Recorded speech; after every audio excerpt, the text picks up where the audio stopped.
Welcome back for another episode of Dreamers Den Podcast. And if you're here with us for a second or third time, thank you for coming back. And if you're here for the first time, I'm Danielle Towner of DreamWork Creatives, and I help entrepreneurs build their brand awareness and online presence through web consulting, digital products, and content marketing. And today, what I want to discuss with you is how to prepare yourself financially for entrepreneurship. Now, I'm speaking specifically from the standpoint of a mom and an entrepreneur. So, if you're a mompreneur, these are some great tips for you. But no matter where you are in the stage of your family, if you're starting or wanting to build a business, these are some great tips to have. These are some things that I've learned along the way, some of the things that I wish I had known from the beginning. Some of the advice came from my business consultant, and some of it is just things that I'm continuing to pick up because you will continue to learn and grow as an entrepreneur on your journey. So, I'm going to give you 5 tips and 5 ways that you can prepare financially for entrepreneurship. And the first thing that you want to do is you want to get it in your mind, like when you're planning, if you're still on your day job, you want to decide whether or not you want to keep your job or you want to quit. One reason why you want to do this is because when you're planning, you want to take into account whether you're going to have this extra income or not. And either way that you decide, you want to look at your expenses in your household. If you have children, the expenses for kids, such as daycare or their monthly things that they need, clothing, food, how much you have to pay as far as your mortgage or your rent and utilities. If you're married and you do this jointly, you want to look at all of these things and take into account like what you will need to have, whether it's still coming from your day job, or whether those that will be coming from your business and the amount of money you need to pay yourself. So take a good hard look at your expenses and let that lead you in the decision of whether or not you want to quit your job, but also let that lead you into having a clear and a realistic idea of how much revenue you need to be bringing in to be able to pay yourself this. The second thing that you want to do is to calculate your expenses, your business expenses, with the expectation that you want to scale your business. So, meaning that you may start off with it just being a solopreneur, but you may want to expand and include more employees or contractors to help you get things done. But no matter where you start, if you're starting from ground zero, even if you're starting a business, like you took some advice from my blog. I have a blog where it talks about how you can start a business, how you can start an online business or a home-based business for $20 or less. So if you're starting a business with little to nothing, you don't expect to continue to stay there, because eventually you're going to have to invest in your business. And eventually, that business for $0 is going to run out, and you're going to want to invest. You're going to want to invest into different systems. Going to want to outsource so that you can free up some of your time and work on other areas of the business.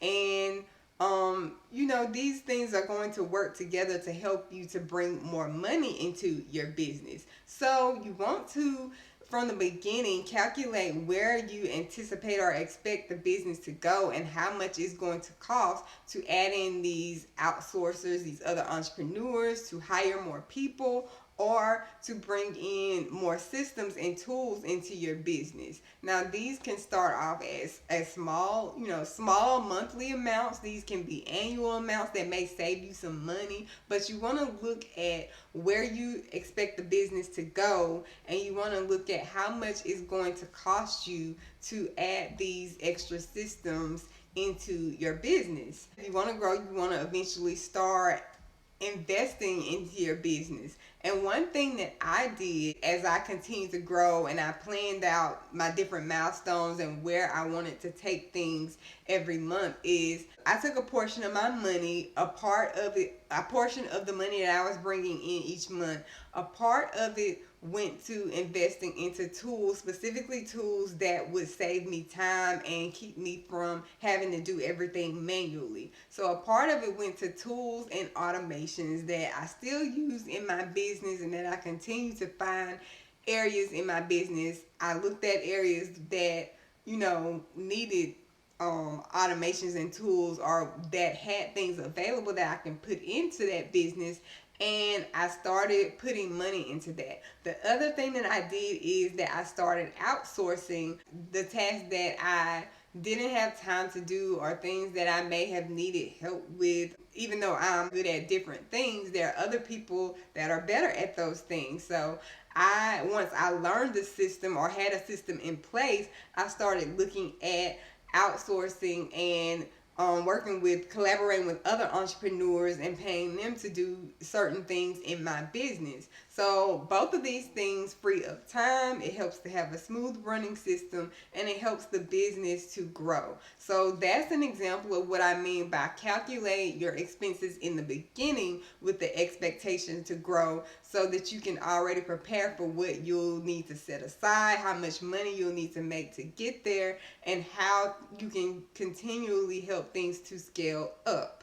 So number 3 is you also want to start applying the principle of paying yourself before you even get started. You may not have a goal in the beginning of wanting to pay yourself if you're still on your day job, or if you have another source of income, or if you've had somebody invest in your business. You may not want to pay yourself. Some people don't pay themselves for the first year or two within their business. You may not be anticipating paying yourself right away, but you still want to get used to practicing that, because if you're working on your business day in and day out, you want to see a reward, or you want to see a return from the work that you're doing. And a part of that is being able to enjoy some of the fruits of your labor. So even if you haven't actually started the business or seeing a significant return from it to where you want to pay yourself, practice it with what you do have and what you are getting, even if it's from your day job, with setting aside a portion of that money for you. So I have a system to where I set aside money for savings and money for spending, money for bills, and I kind of talked about this in the last episode, and money for tithes, of course, that comes first. But that money for spending is kind of my reward for the hard work that I've been doing, in addition to being able to take care of those other expenses. So that's one thing that you want to put into practice to prepare yourself for entrepreneurship. Prepare yourself for that, the working side of it, and also for seeing the results of your work and seeing some gratification from the work that you're doing. So put that into practice today. Even if you're in the planning phases of starting your business, you want to start applying the principle of paying yourself, and not just taking all of the money and blowing it and then saying, okay, what do I have left? So that's another point. You don't want to do things backwards. You need to get used to managing your money properly, because if you're not managing your money the right way, like, you can get to a point to where you're making a lot of money, but you still won't see it because you don't know how to manage it. So that's one of the things that you need to know from the beginning, like before it even starts coming in. Learn how to properly manage your money so that, no matter what level you get to, you're able to keep some of your money, see your money, and allocate it to the right places properly. Number 4 is you need to have a clear understanding of how you will bring money into your business. So you may know, okay, I want to sell this product, I want to create this product, I want to have this service, but where are your sales going to come from? There's so many options and so many opportunities out there that sometimes you can get crossed up or try to do everything at one time. But if you map it out and plan out, okay, this is the channel, or this is the route that I want to use to make sales. Most of these, if you want to decide that, is it going to be a physical business where you're selling in your store, if you want to have an online business where you're selling from your website or selling from a landing page, or if you want to do a combination of them, and where, have a clear idea of who you're selling to and how you're going to get them from becoming like a window shopper or an observer, becoming aware of what you have going on to get them to purchase it. So you want to have a clear idea of how you are going to bring that money into your business every month. And all of that comes with a plan. And you want to have this mapped out before you get started so that it's no surprises and you don't get disappointed or discouraged or give up on your business. And lastly, number 5, you want to learn how to put away funds for a rainy day.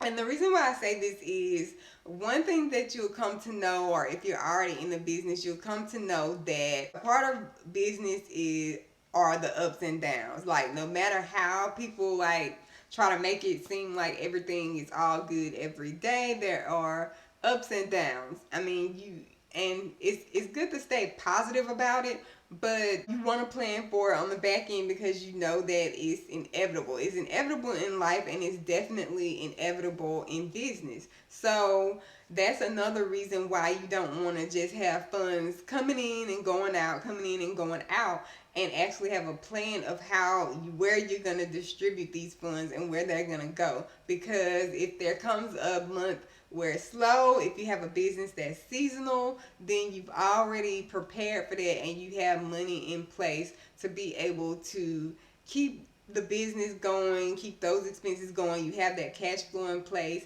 You have the money to be able to pay yourself, and you won't have to let go of any of the employees or the people that you contract with because you put away funds for a rainy day. So those are the 5. Let's recap. Number 1 was decide whether or not you want to quit your job. Consider all the expenses that you have in your household and plan for that accordingly, and keep that in mind with your decision making.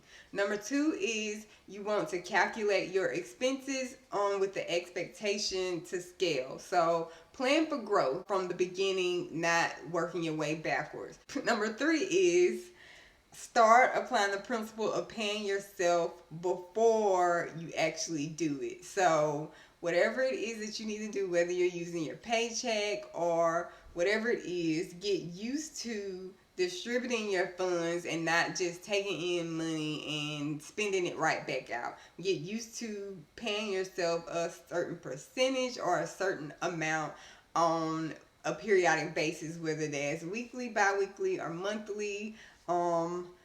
Get used to paying yourself and not just drawing out funds whenever you feel like it. Number 4 is have an understanding of how you will bring money into the business. Plan out the sales channels you expect to use. Plan out how you expect to get your products out there and get them from the awareness phase to actually making sales with your product, so there are no surprises later on. And number 5 is learn to put away funds for a rainy day. So those are the 5 things that I would say would prepare you for entrepreneurship, whether you are a mompreneur or whether you are an entrepreneur or you're planning to become a parent later on. Those are some of the tips that I would say that I wish I known from the beginning. Some of them I did know or did have advice about from the beginning. So let me know if this was helpful for you. If you have any questions, feel free to place those in the comments and I will answer those. If you're listening from the Anchor platform, you can press the record button and ask. If you're listening from my website, you can place it in the comments, or if you're listening from YouTube, you can also place it in those comments. And if you happen to want a list of those business ideas that I was talking about, I will place a link to that blog in the comments so you can look at those business ideas that you can get started with for $20 or less. And as I always say, dream until your dreams come true.